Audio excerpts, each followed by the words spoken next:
दोस्तों, भारत की बड़ी हॉस्पिटल चेन में शामिल मणिपाल हेल्थ अब शेयर मार्केट में एंट्री करने जा रही है। लेकिन सवाल है कि क्या 590 के आसपास का ये आईपीओ निवेशकों के लिए बड़ा मौका है या इसकी वैल्यूएशन पहले से ही महंगी है। तो सबसे बड़ा सवाल, इतने बड़े लगभग 9,275 करोड़ की आईपीओ में आखिर पैसा कहाँ इस्तेमाल होगा। अगर आप मणिपाल हेल्थ आईपीओ में अप्लाई करने का सोच रहे हैं तो बिना जानकारी के फैसला मत लीजिए, क्योंकि इस वीडियो में हम कंपनी के business, IPO detail, financial performance, strength, risk और आखिरी में अप्लाई करें या फिर अवॉइड करें के साथ निष्कर्ष में आपको समझाएंगे। तो वीडियो को लास्ट तक जरूर देखिएगा। तो नमस्कार दोस्तों, सत श्री अकाल, आदाब। आप सभी का स्वागत है हमारे वेल्थ वी के लाइव और वेल्थ वी के चैनल पर। आज हम बात करेंगे मणिपाल हेल्थ इंटरप्राइज आईपीओ की। इस वीडियो के लिए हमने आईपीओ से जुड़ी जानकारी के लिए, डाटा के लिए WELTHBE means wealth be website को चूज किया है, जो कि बहुत ही अच्छी वेबसाइट है और यहाँ पर बहुत ही अच्छी डिटेल्स में सब कुछ डिटेल्स आपको मिल जाएगी। तो ये वीडियो के अंत में ज़रूर देखिए, क्योंकि केवल जीएमपी देख करके आईपीओ को पैसा लगाना सही रणनीति नहीं होती है। इसके कंपनी के बारे में पूरी डिटेल्स में हर चीज़ आपको जानना जरूरी है। तो सबसे पहले बात करते हैं कि कंपनी प्रोफाइल और हेल्थ नेटवर्क, मतलब कंपनी करती क्या है, एक्चुअल में कंपनी का काम क्या है। तो मणिपाल हेल्थ एक बड़ी हेल्थ केयर और हॉस्पिटल सर्विसेज कंपनी है। कंपनी के पास भारत में कई राज्यों में, केंद्र शासित प्रदेशों में हॉस्पिटल का नेटवर्क है। जैसा कि आप देख पा रहे हैं, 49 हॉस्पिटल हैं टोटल, 13,037 इंस्टॉल बेड है जो कि लाइसेंस्ड बेड है, और 27 सिटी में, 27 सिटीज़ में और 16 स्टेट और यूनियन टेरिटरी में है। यह कंपनी केवल सामान्य इलाज का सीमित नहीं है। इसके हॉस्पिटल में आप जैसा कि यहाँ पे देख सकते हैं, कार्डियोग्राफी, न्यूरोलॉजी, नेफ्रोलॉजी, बहुत सारे मतलब कि इलाज इनके हॉस्पिटलों में होती है। ये जो डाटा आप देख रहे हैं, ये डाटा मैं आपको बता दूं 31 मार्च 2026 तक का, मतलब कि इनके द्वारा डाटा दिया गया है। इसका मतलब है कि इस कंपनी का बिजनेस किसी एक शहर पर या फिर एक हॉस्पिटल पर निर्भर नहीं करता है। इसका नेटवर्क कई क्षेत्रों में फैला हुआ है।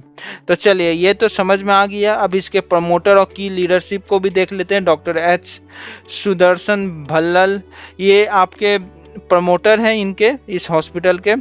और अब जल्द ही आईपीओ की इंपॉर्टेंट डेट देख लेते हैं। आईपीओ का प्राइस ब्रांड है 560 से 590 प्रति शेयर, जो कि आप यहाँ देख पा रहे हैं, 560 से 590 प्रति शेयर है प्राइस ब्रांड। और आईपीओ का प्राइस ब्रांड है, और एक लॉट में 25 शेयर है। लॉट साइड आप देख सकते हैं। अपर प्राइस बैंड पर मिनिमम इन्वेस्टमेंट लगभग 14,700 का है, 750 रुपये का मिनिमम इन्वेस्टमेंट है। आईपीओ खुलेगा 29 जुलाई से और 31 जुलाई तक ये रहेगा, और लिस्टिंग डेट इसका 5 अगस्त 2026 को होगा, जो कि लिस्टिंग होगा ये आईपीओ का कुल लगभग 9,275 करोड़ है कुल साइज, जो कि आप देख सकते हैं। इशू साइज इतना है 9,273.64 करोड़, जो कि 9,275 करोड़ अप्रॉक्स है। और शेयर की संभावित लिस्टिंग, जैसा कि मैं आपको बता दिया, 5 अगस्त को है। और ये एक मेन बोर्ड आईपीओ है, तो इसे एसएमई आईपीओ ना समझें आप लोग। तो चलिए अब बात कर लेते हैं कि आईपीओ में जुटाया हुआ पैसा कहाँ जाएगा, क्योंकि सबसे मेन बात यही होता है कि आईपीओ लाने के पीछे कोई भी कंपनी का, कि वो क्या अपना कर्जा चुकाने के लिए आईपीओ ला रही है या फिर अपने इंफ्रास्ट्रक्चर पर खर्च करेगी। तो जैसा कि मणिपाल के द्वारा बताया गया है कि उनका उपलब्ध आईपीओ जानकारी के हिसाब से वो कुछ आउटस्टैंडिंग बोरोइंग है, जो कि यानी कि कर्ज है उनके ऊपर, वो चुकाने के लिए इस्तेमाल किया जा सकता है। इसके अलावा इनका सैलरी, हॉस्पिटल से जुड़ी माइनॉरिटी स्टेक एक्विजिशन और जनरल कॉरपोरेट पर्पस के लिए भी फंड का उपयोग किया जा सकता है। तो यहाँ एक बात समझने वाली है कि यह कंपनी कर्ज कम करती है तो भविष्य में इंटरेस्ट बर्डन कम हो सकता है, लेकिन निवेशकों को यह भी देखना चाहिए कि आईपीओ के लिए कंपनी की ग्रोथ और प्रॉफिट कितनी तेज़ी से बढ़ रही है। अब बात कर लेते हैं, सबसे अच्छी बात इस वेबसाइट की ये लगती है कि ये कंपनी की स्ट्रेंथ और क्या उनके की रिस्क और चैलेंजेस क्या है इस कंपनी के, ये भी बताती है। तो सबसे पहला स्ट्रेंथ है हेल्थ केयर सेक्टर में है ये कंपनी। भारत में क्वालिटी हेल्थ केयर की डिमांड लंबे समय से बढ़ रही है।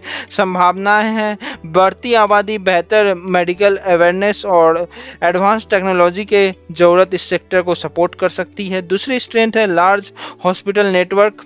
और जैसा कि मैं आपको बताया 31 मार्च तक के डाटा के हिसाब से 49 हॉस्पिटल और 13,000 से ज़्यादा लाइसेंस बेड का नेटवर्क है इनके पास। और तीसरा स्ट्रेंथ है कि ये मल्टीपल मेडिकल स्पेशलिस्ट हैं इनके पास, जो कि कंपनी केवल एक प्रकार की ट्रीटमेंट सर्विस पर निर्भर नहीं है। इनका डाइवर्सिफाई हेल्थ केयर पोर्टफोलियो है जो कि बहुत ही अच्छा है। और चौथा स्ट्रेंथ है इनका कि एक्सपेंशन प्लान है इनका। कंपनी आने वाले वर्षों में अपनी बेड कैपेसिटी बढ़ाने की योजना पर काम कर रही है। रिपोर्ट के अनुसार कंपनी अगले 3 से 4 वर्षों में 2400 से अधिक बेड जोड़ने का लक्ष्य रखी है, जैसा कि आप समझ पा रहे हैं दोस्तों।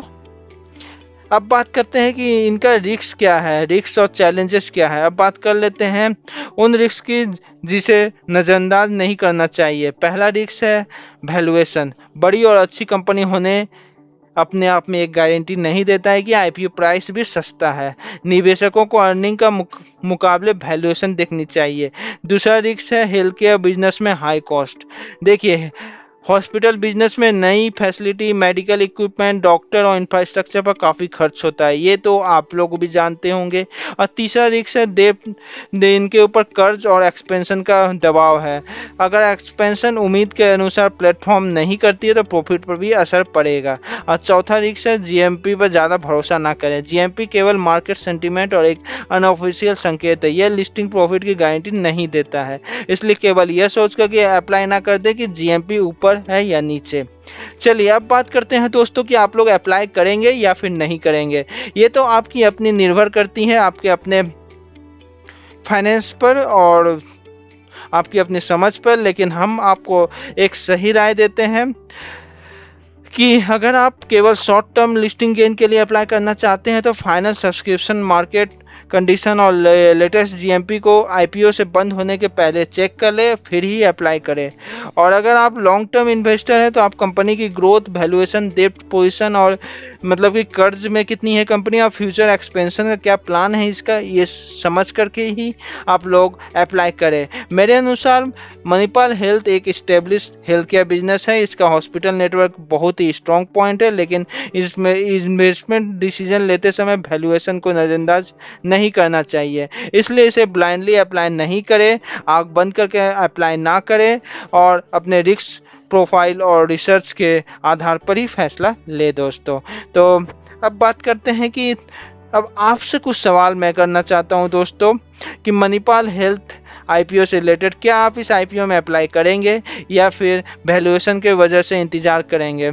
आपकी राय नीचे कमेंट में ज़रूर बताइए। अगर आपको आईपीओ एनालिसिस यूज़फुल लगा हो तो वीडियो को लाइक करें और चैनल को सब्सक्राइब जरूर करें। हम ऐसे ही नए आईपीओ की आसान भाषा में पूरी जानकारी और एनालिसिस लेकर आते रहते हैं। धन्यवाद, मिलते हैं अगले वीडियो में।